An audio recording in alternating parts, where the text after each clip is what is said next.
Hello everybody, the Steam Winter Sale is still raging on, so I figured I would give you guys my list of hidden gems that I think are worth picking up and are pretty cheap in general.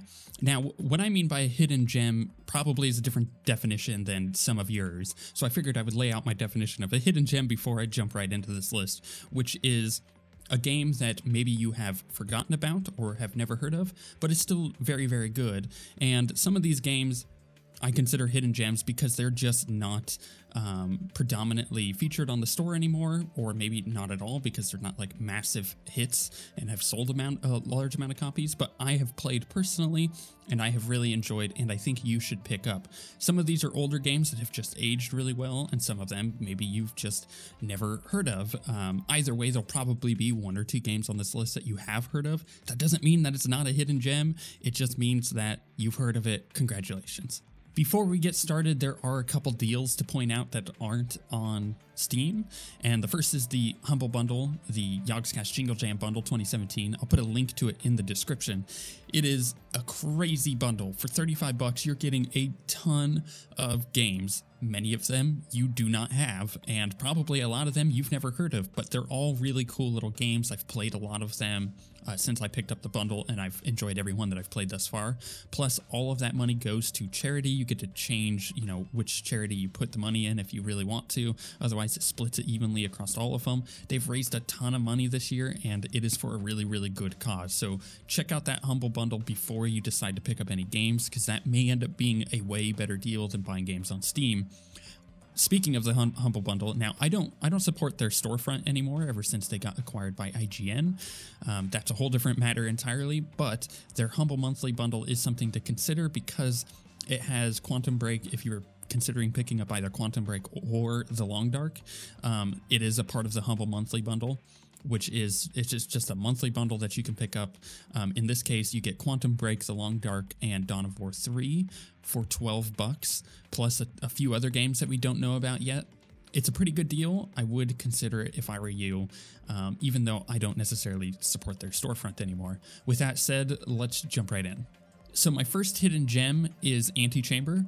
It's not necessarily a hidden game, you've probably heard of it, but it is a game that isn't predominantly displayed anymore, and many of you have probably forgotten about it. You need to pick this game up. It is one of the most memorable puzzle games out there.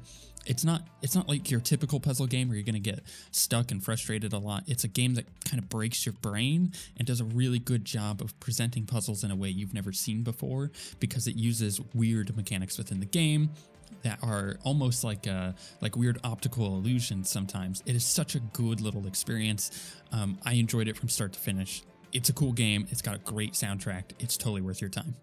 The next game is a game that you, again, probably have heard of, but probably have forgotten about, especially because it was on the Xbox for a very long time before it came to PC, which is Battle Block Theater. This is a really, really funny platformer, but it is better played in co-op, so if you can find another person to play with, it will make the experience way more enjoyable. It may be really funny, but it has a very specific kind of humor. I would suggest going and watching the trailers. That will give you an idea of what the humor is like, because it relies on this narrator that is really funny.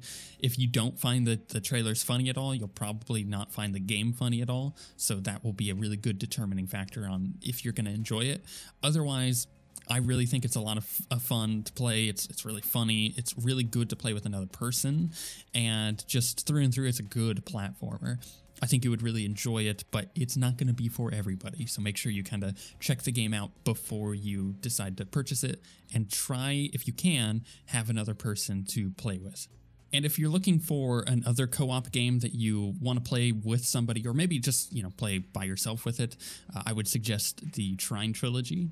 All three of these games are really good. The Trine Enchanted Edition, which is the first game, it didn't used to have single or multiplayer in it. It was only single player, but with the Enchanted Edition, it added the co-op to it, because co-op had come in on Trine 2 and then kind of continued from there.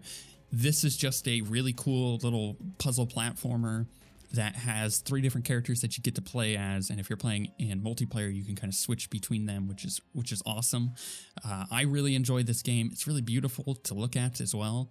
It has aged very well, and all 3 games you can get for $8 in their little bundle. So I would suggest picking this one up, even if you don't have another person to play with. They're just great games, and I think they're often overlooked, but they are really good. You should try them.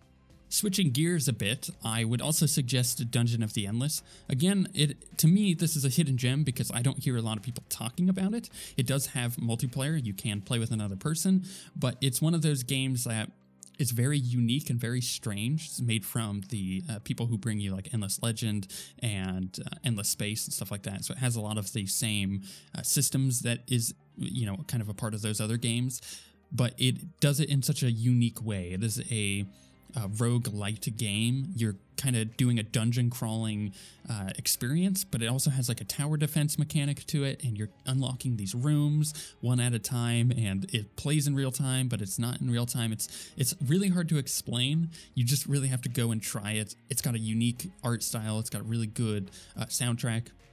Again, you can play it in multiplayer, which is a lot of fun. But in general, this is just a really, really cool little game that I don't hear a lot of people talking about, but is one of my favorite in this genre of like roguelite games. And if you're into that genre and don't already own FTL, you really should. It's not necessarily a hidden gem, but it is a gem of a game that not a lot of people have, surprisingly, and you really should pick it up. It is pretty difficult, and each playthrough is going to be unlocking different things every time you play through, so it is a fun experience through and through. It's got a great soundtrack, and it is really stinking cheap for a game you're going to put a lot of time into. You've probably heard of FTL. Most people have. But again, surprisingly, not a lot of people own it in my experience, and I think you really should. You should give it a fair shot. And then there is Hammerwatch, which is a dungeon crawling roguelike game where you basically choose one of different classes, several different classes, and you go and collect loot as you're going through these dungeons.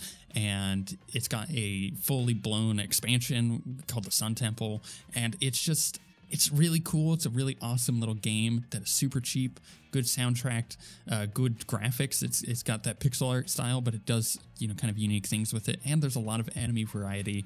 I think you'll really enjoy it. It's also co-op. You can kind of jump in with a friend and kind of try it out if you really wanted to. But for the most part, it's a unique little game that not a lot of people know about, and I really, really thoroughly enjoy. But maybe roguelikes aren't your thing and you want more of a management game. In that case, I would suggest Game Dev Tycoon. This game came out quite a few years ago, but just recently received a pretty substantial update that adds a ton of stuff and rebalances some stuff. It's a fun little game. You essentially are making games. You start with a little studio. You're making games as you go. It's not super complicated, but it is a lot of fun to play. You'll play through probably a couple times as you learn what to do and what not to do. And as your studio either succeeds or fails, either way, it is a fun little experience. I would suggest it. It's also on mobile, in case you really wanted a phone game, but for the most part, this is a Steam thing. I would suggest the PC version. It is really awesome. If you're a fan of Diablo or Path of Exile or any of those kind of action RPGs, I would suggest picking up Van Helsing. These games are really quite cool and, of course, are set in the Van Helsing universe. So if you're not really into that universe at all, or maybe you don't think you will be, check out the trailers. It'll give you like a pretty good vibe on how that theme is played through with these games. I really enjoy them. It has a kind of unique ideas on some of the combat things that it does, and it is multiplayer. You can play through with a friend, but don't expect to have like a huge end game where you're like farming out loot like you do in Diablo or Path of Exile. But it is a cool experience to go through this story. I really enjoy these games, and they're often overlooked because, you have bigger giants in there as far as action RPGs, such as Diablo or Path of Exile, or if you're even not thinking about those games, a couple of the other ones that come to mind are like Torchlight and Torchlight 2. Those games come to mind before Van Helsing, but this is, to me, a really good hidden gem, and if you're looking for a Diablo-like experience, this may fill that niche. It does have unique ideas. Some of them are better than others, but for the most part, it is a cool little game. If you want like an hour-long experience that is kind of cool and surprising, I would suggest picking up Little Inferno. It's weird to say that this game has an incredible story, and by the time you get to the end of the game, it'll kind of blow your mind in how it changes everything. It's essentially a game where you're in front of a fireplace and you burn things, and it's got really cool burning physics. But there is this underlying really cool story that is kind of creepy in places, but will surprise you overall. It's got some puzzles to it. You know, you're having to kind of go through and do a little bit of puzzling, but for the most part, it is a surprising 1 hour long game-ish, depending on how quickly you can finish things. I really enjoy it. It's from quite a long time ago, but it holds up. It has aged very, very well.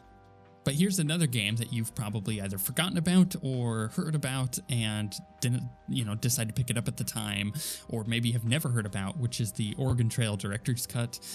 If you were like me and you played Oregon Trail growing up, because, that was the thing, and you're near your 30s or over your 30s, that was the thing you did in early school. Oregon Trail is an interesting game where you're trying to journey from one side of the U.S. to the other, and you're trying to make decisions along the way that will keep you and your party members alive. Well, Oregon Trail Director's Cut takes that idea and just puts it in a zombie apocalypse. It's a lot of fun. It's really cool. It may not look like the best looking game, but that's because it's trying to invoke memories of the old Oregon Trail, and it does a really good job of it. I enjoyed this game thoroughly. There is quite a bit of replayability in there, and for the most part, expect to die and have to start over from the beginning a couple times. If you're looking for RPGs and you haven't picked up Shadowrun, go get this stinking bundle and just get all 3 of these games. They're really good games. They're tactics RPGs, so it's a turn-based thing. If you're really into D&D and games like that, like tabletop RPGs, you'll really enjoy Shadowrun. If you're just into more of a slower-paced RPG, you'll be really into Shadowrun. It's set in a really unique cyberpunk future where there are, orcs and elves and stuff like that. There's a huge story that goes along with that because of it originally being a tabletop RPG, but the games do a really good job of introducing you into that world and providing you with enough freedom to kind of explore it and make the characters that you want to make. That said, it's not going to be for everybody, so kind of take the time to investigate. If you're only going to pick up one of these games, Dragonfall seems to be the most critically acclaimed one. I really like Hong Kong, but it's pretty much generally accepted that the first Shadowrun Returns, is the lesser of the 3 of them. I would, if you're going to pick up all 3 of them, I would suggest starting with Returns and then working your way through, because they just get better as they go. The bundle's really good. It's got a great soundtrack, and the art style is also really endearing. I like it quite a bit. But not a lot of people have picked up Shadowrun for various reasons. It's often overlooked, but these games are freaking fantastic. And finally, a game that isn't a hidden gem, but is definitely a darling of a game, and you should pick it up. Why the heck have you not bought Life is Strange? The first episode is free. You can go download it and see if you like the mechanics of it, or the gameplay of it. But just keep in mind that the story isn't indicative of the first episode to the last 2, because the game gets really, really weird past, episode 3, and you will really freaking enjoy it. It's my favorite game of all time. Seriously, go get this game and go play it. What are you doing?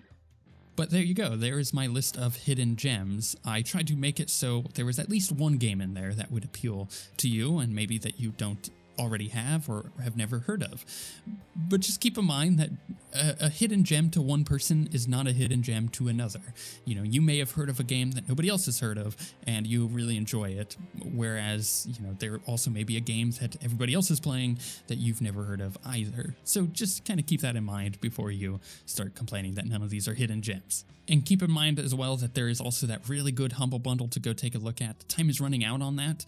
It ends before the Steam sale. It ends at the end of the month, and you should definitely go and consider picking that up if you haven't already, because there are a lot of really good games in there that you certainly do not have all of them. So that is a very, very good deal. And the ones that you do have, you can just gift to a friend if you really wanted to.